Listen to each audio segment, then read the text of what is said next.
Good morning and welcome to Coffee Time with Kauffman, the comfortable place to talk about women's leadership.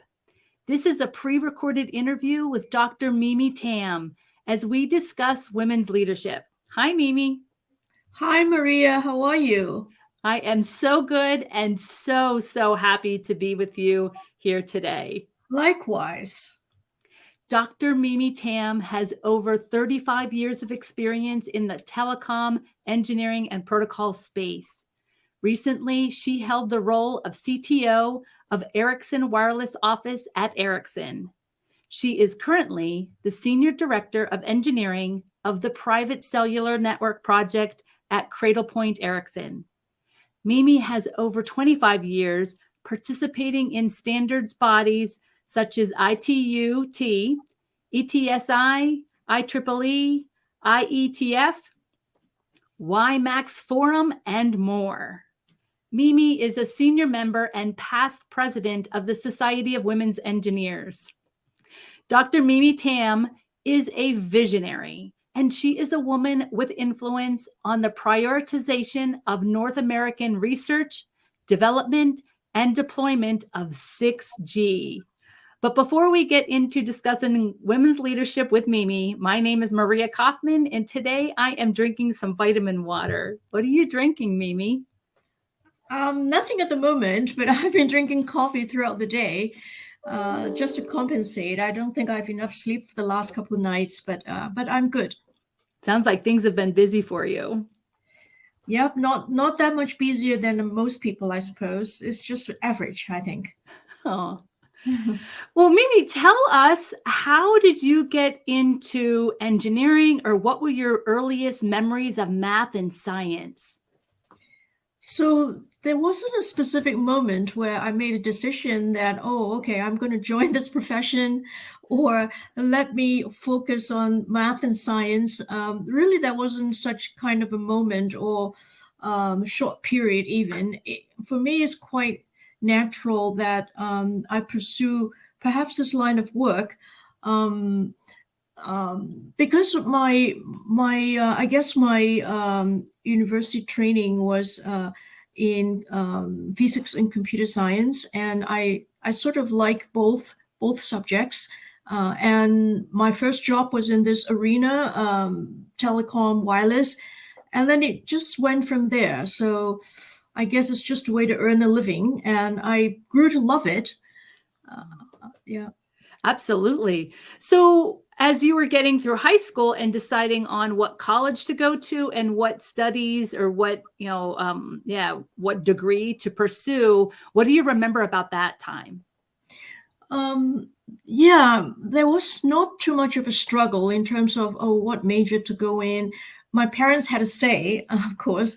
I myself actually liked physics a lot, not because of the math and all that difficult things, but I was always fascinated by astronomy, as well as the question of how time works, going forward, backward, and all that have a relevancy in physics. Quantum mechanics, like you can in two places at the same time. Those sort of weird situation got me very interested in physics. But as I was growing up, that was in the 60s, early 70s. Going into physics means you just teach. Not that teaching is not good, but it is a profession that once you commit it, you have to be there for life, and there may not be a whole lot of openings all the time because people stick with it.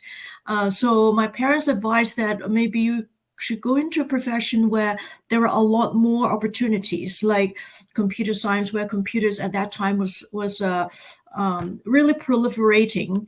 And one way to get to it is either study, electrical engineering or even mechanical engineering, but electrical engineering is more close to computer science. And I guess that's how I got into it. I'm not exactly sure how the whole story goes, but it was a gradual thing. Well, it sounds like obviously the studies in college, getting into those places, like you said, you're talking about quantum physics, and just the idea of time must have really been opening a lot of those creative juices, if you will, as you were developing through the education system and just growing mentally. Yeah, those big questions, I still totally don't get any answers. I still don't understand. As with a lot of people, I think those are really fun questions to ask, but you don't necessarily get an answer. However, in the process of asking those questions, researching or finding more about it, that's a journey in and of itself, and I find that fascinating. Yeah, certainly. So then you're in college, and it sounds like some of those parental influences were helping you basically, find a career path, someplace, obviously where you're going to, enjoy a career and basically a job. What do you remember about some of those later years of college where you were trying to maybe navigate the career choices or where you're going to work? What are those options like for you? Oh yeah, anywhere that there's a job, I go, of course. Finding the first job is very difficult. Finding the right first job, thinking that you have a chance to learn more and advance, is even more difficult. But the first job, I go, I remember I would be willing to go anywhere, relocating to any states, as long as they want to hire me. But the focus was totally not about compensation, but about the opportunity to learn, because you're a newbie, right? You don't know anything. When you graduate, that's when you know you don't know anything. When you first go into college, you think, oh, I know quite a bit, but the opposite when you graduate. And so I was very eager to actually get hired. So that's the really overwhelming sentiment at the time is I want a paycheck. I want to be hired. Yeah. Yes. Now, did you do any kind of internships or co-ops during college? I did a bit of an internship. My university did not do co-ops, but that's a very good thing for universities to have. Like Northeastern here, they do co-ops. So yeah, some internship that I did not get paid. These days, though, you have to get paid, but those days, no. You would be just so happy you got someone giving you a desk and a chair to sit on and do something. Yeah, and from what I remember too, it was quite exciting. You're talking about getting your first job and just, you would go anywhere and do anything just to have the opportunity. Yeah. But there's a bit of excitement of getting that job and being able to participate in whatever a company is, certainly developing or manufacturing or doing, right? Absolutely. Yeah, absolutely, Maria. Same. I think everybody goes through that stage where, your first real paycheck on something that you are supposed to train to do. That's very exciting. Yeah. Yeah. So then now you're in the workforce. So what was your early career like? What do you remember? Oh yes, I work very hard actually. I think that I don't know about other people today because I think I'm full disclosure, I'm 61. So when I first started, women in engineering was not like today. Today there are lots of doors already opened. At that time, it wasn't bad. I shouldn't make it sound like it's bad, but at that time, you're definitely sort of in the minority. So you have to be really have a thick face in a sense that when people don't recognize you or don't listen to you when you say something, they totally ignore you. Those are quite common in those days, but now actually no, you I don't encounter any of that. But in the beginning, those are the sort of things that I quickly got used to it because I know those are the hurdles you have to go through. Don't mind about them. So I worked very hard. I thought that I have to work double or triple as hard if I want to get ahead, because people just don't really trust you, and people's appearance does represent something. I'm of a pretty small stature, and I didn't look very mature appearance wise. So I think I had to get through that. So I always remember thinking I have to work triple as hard in order for them to not fire me. Agreed. It was very, very similar for me too. And along with, I was really appreciative as well to get that paycheck. I kind of wanted to earn my own money, make my own life, have my own way. Yes. Right. So it was kind of, an enjoyable process over the whole. You're willing to do that work because you enjoyed the work and getting the paycheck. So, so those are the early stages. Anything you remember where there was, where you kind of got over a hump and you overcame some of those obstacles and things started to turn around a little bit more in your favor? Yes, yes. As you, I think, just like everything else, as you get into the daily routine, you keep at it. You don't give up. Gradually, I think you find the confidence that you need, and I think I did. It took a while. It took maybe years actually before I gained confidence, thinking that not everything that they said is 100% accurate. So I became more and more assertive. Assertiveness is important, as in any job, I think, and especially for an Asian person of an Asian descent, we tend to be more reserved, so I try to recognize that and understanding that's because you perhaps is a bit. I'm not really an introvert, but I'm more reserved than most people. So understanding that, I opened up more, and I also find that you just have to trust yourself, keep at it, and don't give up. And eventually, I think I grew as a person and also professionally, a bit by bit. Yeah. So any other tips on assertiveness? Like what was that like for you? And was there a balance between, being assertive, I'll say slash aggressive, because sometimes just even asserting yourself, some people can get a little bit of a shock whenever they see someone that they don't expect to be so assertive, Yeah. basically assert themselves. Any tips or any stories that you have from the past where it was something that you had been able to overcome? Yeah, actually, this is a very good question. For men, if they speak up, they're assertive, right? For women, if you speak up, they think you're something start with a B. Now, I totally Right. I totally get that, but it is a hurdle, as you said very accurately. Um, you just have to recognize that other people's perception is just that, other people's perception. It shouldn't be affecting your own belief in yourself.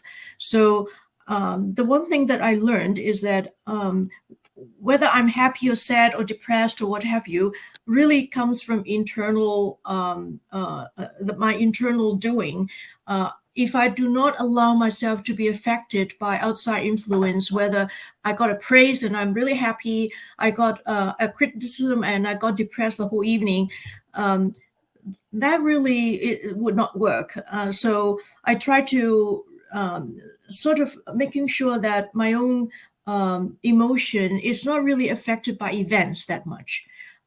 So after practicing that, it is a practice. After practicing that, and eventually you know that you can do it, and then I think I got over it without even knowing it. Oh, awesome.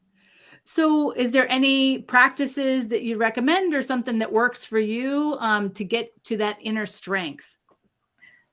Um, Well, I was advised to do a lot of meditation, but unfortunately, I'm not good at it. I could sit a little bit, but I couldn't sit for a long time. But a lot of people told me to practice meditation. For me, that was not the key to my getting better as a person. I think for me, it really is being persistent, keep telling myself like a mantra, just keep at it. Life is short. Whether you can do it or not, it doesn't really matter at the end of the day. At the end of the day, you're done with no matter what. Well, no matter what, how you spend the time, no matter how upset or happy or depressed, at the end of the day, it will be over. I mean, it will be over one way or the other. So it might as well just like ignore it and forget about it if something unpleasant happened to you. I try to think that way. Oh, that's pretty awesome. So, and you mentioned you're not an introvert, and certainly with your CV, you are massively exposed to a lot of different things. You're highly involved. So, I imagine that means that you're a bit of an extrovert, and you must be a really great networker. I'm assuming. Tell us a little bit about what works for you as far as maybe networking or getting involved in some of these things that you've been highly involved with. Sure. So being involved in a lot of things actually is a necessity for, necessity for me to stay employed as well as staying current. If I retired, I don't necessarily will be doing the same, but that's an end to that's a means to an end. So the purpose of that is so that I have a big group of people that could support me, or there are a lot of different venues for me to find my next gig if I lose this one, right? So that's really the only purpose, and I think that is rightfully so. That is a good reason for doing it. And being extrovert, introvert, I think everybody has both sides. Which side may be a little bit stronger at any given situation. One side will come out a little bit more. For me, I'm not very good in small talks and parties, so you'll find me always like staying like stand there and not knowing exactly what to talk about in small talks, and being a bit quiet. However, in other situations, if I know a little bit of something, I would try to strike up a discussion or a conversation that is of interest to me. So everybody has that two sides, I suppose. Yeah, awesome. So I get there's two different places I guess I can go with that. Is it more of a preference to talk technical or non-technical? I like to talk technical when I know a little bit something about it, but I really don't know a whole lot in a lot of situations, because the technology is moving very fast and also very compartmentalized. I only know a sliver of it. The sliver of what I know is what I'm working on, in my profession, what I had the opportunity to have a small hand in and work on. But there is such a vast community of different technology groups, a vast many domains in different areas. I know a little bit of it. So in a lot of situations, I really would sit back and listen, and that would be totally satisfying just to learn about things. Yeah, I agree. I tend to be a very good listener in a lot of social settings because I'm always just fascinating with learning and growing. And sometimes that means just learning about other people as well. Yeah, it shows. You're a good listener, it shows. Thank you. Can you talk a little bit about standards? That seems to be something that is just super important, and something that certainly I don't have a lot of experience in as far as developing, but everybody uses standards. What can you tell us about your involvement and in standards? Yeah, so standards is absolutely necessary, because without standards, we don't even have telephones, right? Because all the operators have to develop to the same set of standards so that things will interoperate. They could communicate and interoperable with each other. So the standards work that I did in standards bodies, like the ones you enumerated, were simply talking to a group of professionals who are working in a certain area. For example, signaling and telephone. So this group of people will come together at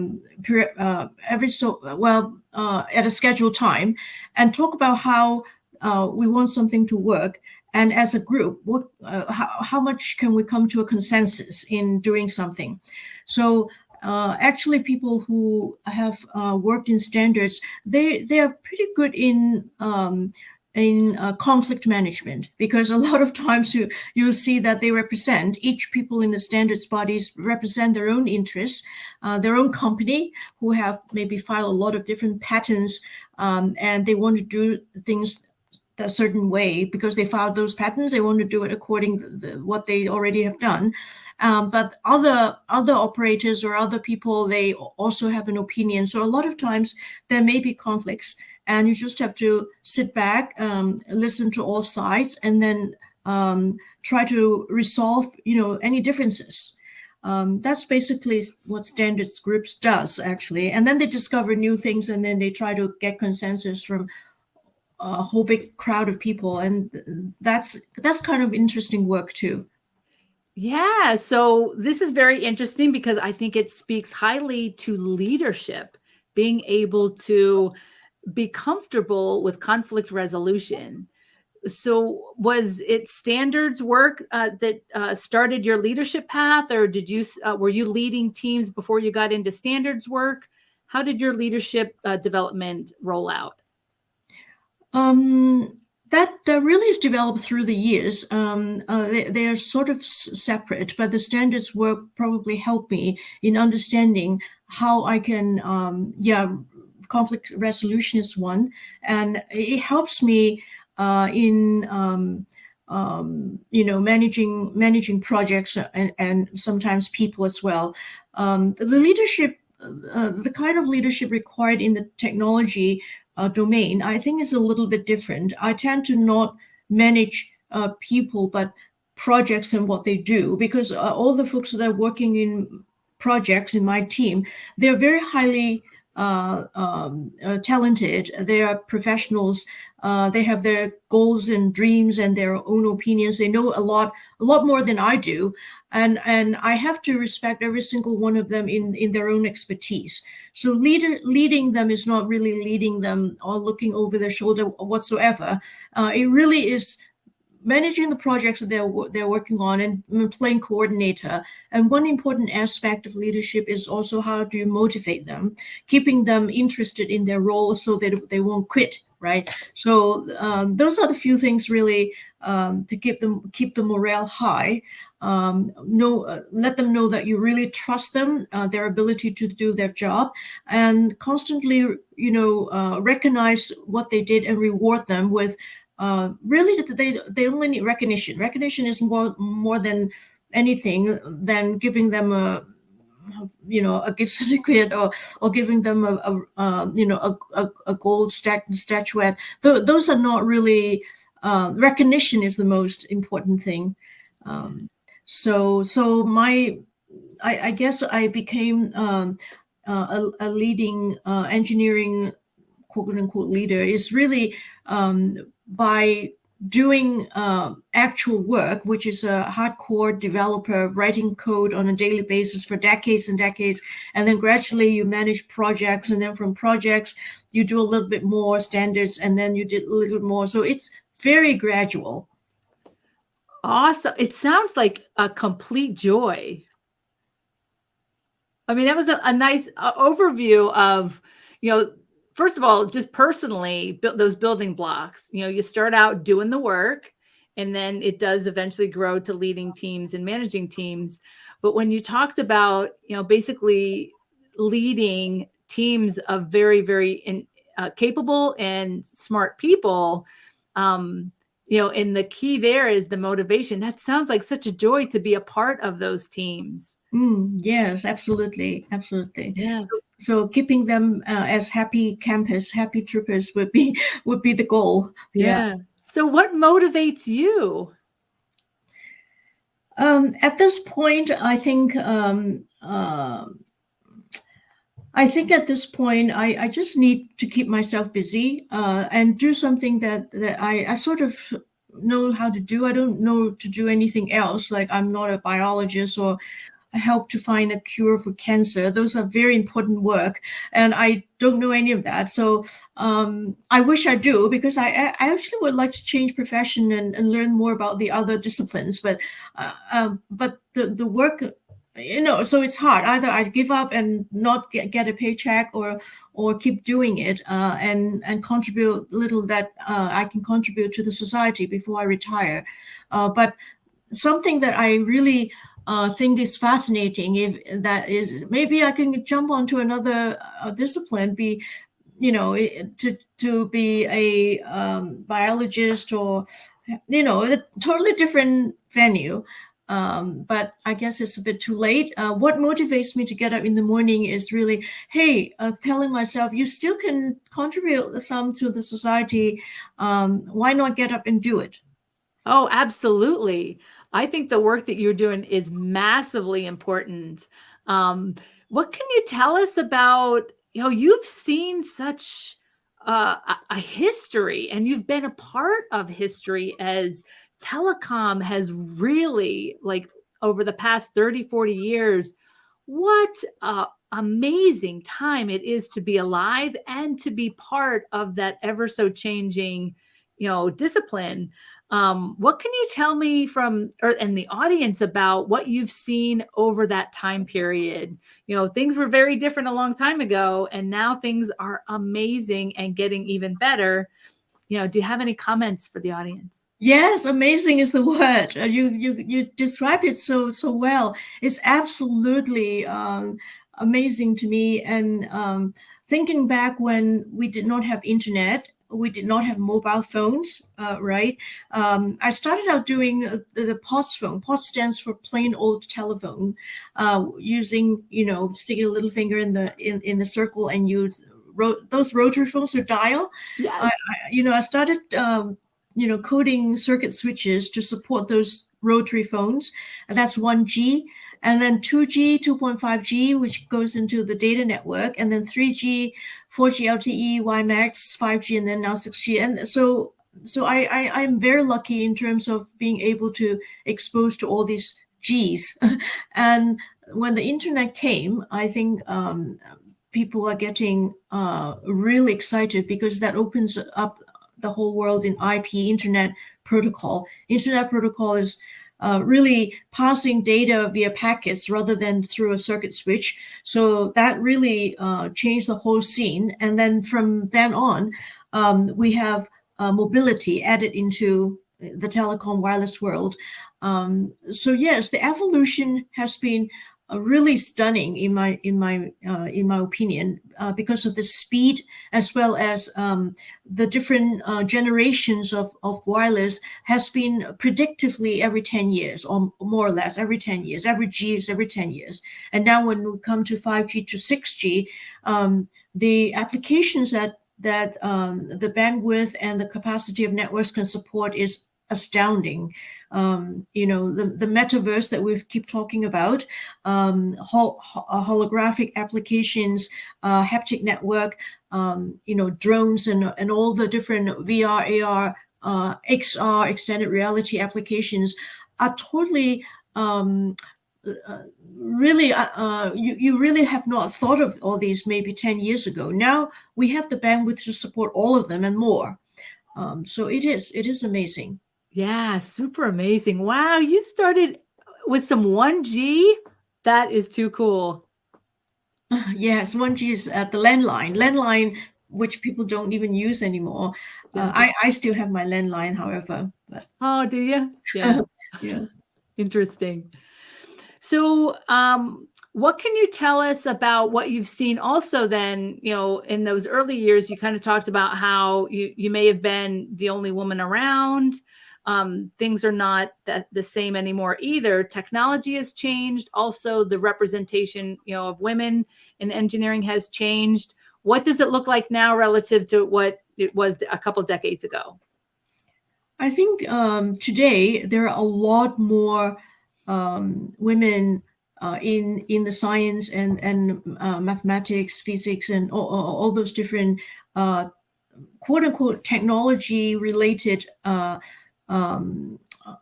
disciplines, biology, medical, in the medical field as well.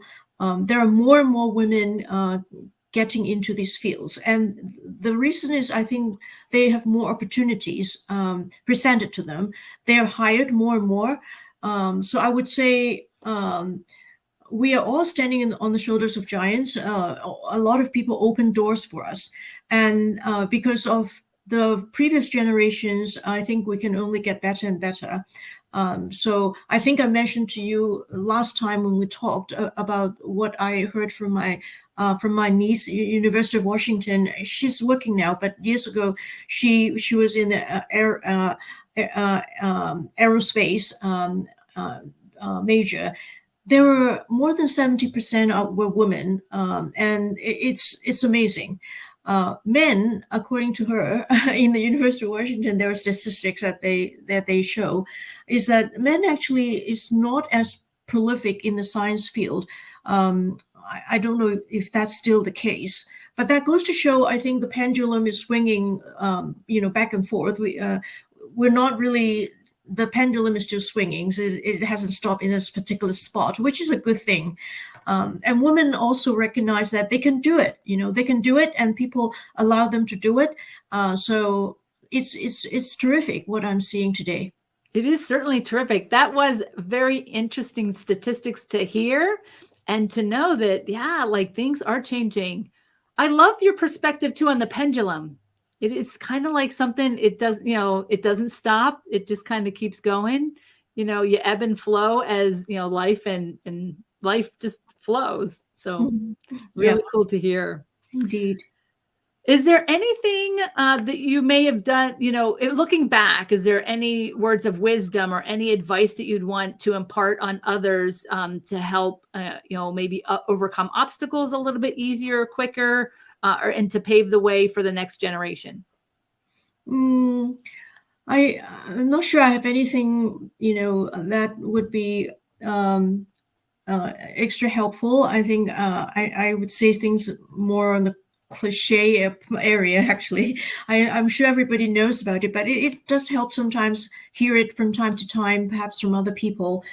For me, the one thing that I always I got disappointed pretty easily, or despair, because I failed in very different situations. But I always tell myself, allow. Failure is okay. You did your best and you learned from it. So don't be too depressed, after you fail. Just dust yourself and get up and go at it again. Um, uh, just be brave and stand up and say, I'll try it again. So what if I failed again? At the end of the day, it will be all over soon. Might as well take advantage of the opportunity when you're still alive and healthy and do it again. That's what I tell myself. Yeah, totally agreed too. Because, I have also kicked myself a little bit too hard, I think, on those failures. But really looking back, it was only the failures, that really got me to a point of, having a little bit more courage and having that bravery to go back again and try again. I think that's very, very powerful words. Thank you so much. Thank you. Yes. So as we look into the future, is there, what would you love to see, looking back of such all these changes, and about every decade there's going to be another G, things are going to change some more. What do you think the future looks like? Not only from a technological standpoint, let's do that one first. What does tech look like, 100 years from now? 100 years from now, I'm a big believer of moving to another planet to explore. I think the technology is leading us towards that. I'm not. It doesn't mean that I want to abandon this Earth because of climate change and all these things going on, that let's move away and forget about it. No, I just think that there are other planets if we can explore. There are lots of resources out there, and there are lots of space out there. We can expand and use the technology to expand. 100 years from now, I think that we would have a home in Mars, who knows, and maybe other planets, and we would gravitate towards the outer planets rather than just staying on this planet. That's my hope. Yeah, it sounds like the ultimate adventure, right? And Oh, yeah. right, as engineers and problem solvers, we kind of like a little bit of that adventurous side as well. Yeah, absolutely. What do you think about women's leadership of the future, 100 years from now? What starts to change? The pendulum may swing back and forth a couple of times. What are your hopes for a future for women's leadership? So my hope, and I think it will come to be, it will materialize, is that not only women but the non-binary gender will all be treated equally, because people get to understand really the whether you're a female persuasion or you're a non-binary persuasion. It really is just one aspect of your being.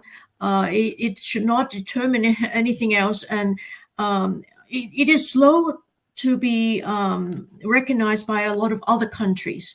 But at least the U.S. is leading the way, and all the developed countries, European countries, are developing. So I'm hopeful that really this should not a gender, age, and or creative or whatever, all those should not be affected to decide how people treat you or you seeing yourself. Awesome. Totally agreed too. I like, once again, that the pendulum swinging, because it almost seems like, the more we go back and forth and, trying to figure this out together, the more we're basically going to blend a lot better and see opportunities in a whole different way. Identify as you will, and just see adventures as a total possibility. Absolutely. Absolutely, Maria. All right. Well, anything else you'd like to impart with the audience? I have nothing to impart.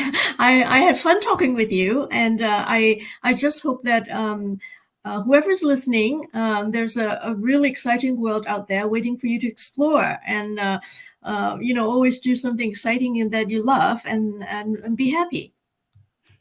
Awesome. Thank you so much, Mimi, for being on the show. I appreciate all your words of wisdom and to hear about your story of success. Hey, thank you, Maria. You're too kind. And I really thoroughly enjoyed every minute here talking with you. Good luck with your show. It's an extremely fun show and very informative and interesting. Thank you, Mimi.